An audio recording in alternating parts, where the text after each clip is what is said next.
29 gennaio.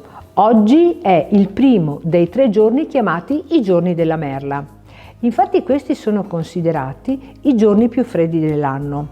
La tradizione vuole che in questo periodo dell'anno la merla, che in origine aveva le piume bianche, particolarmente preoccupata per il freddo che poteva colpire i suoi piccoli, avesse scelto il camignolo sul tetto di una casa per crearsi il proprio nido.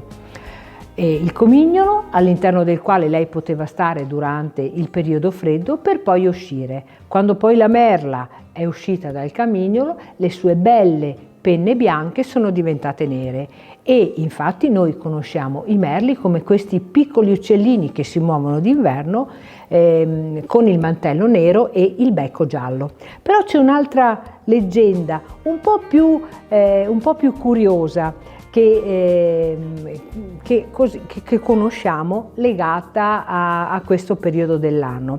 Infatti si considera il mese di gennaio un mese particolarmente dispettoso e ogni qualvolta la merla usciva e si spostava, lui le rispondeva generando raffiche di vento e di neve in questo particolare periodo.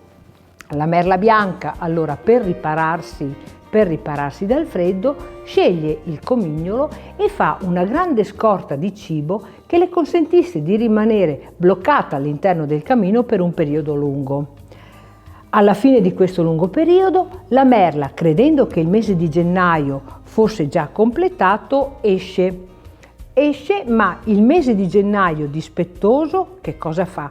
Chiede al mese di febbraio 3 giorni a prestito, allungando quindi il suo periodo ed investendo nuovamente la merla con raffiche di vento e di neve.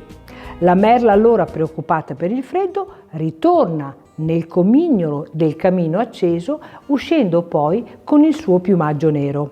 Ma voi conoscevate la leggenda della merla e dei 3 giorni del mese di gennaio?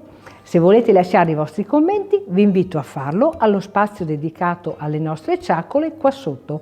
Per il momento io vi saluto e vi do appuntamento alla prossima ciacola. Ciao!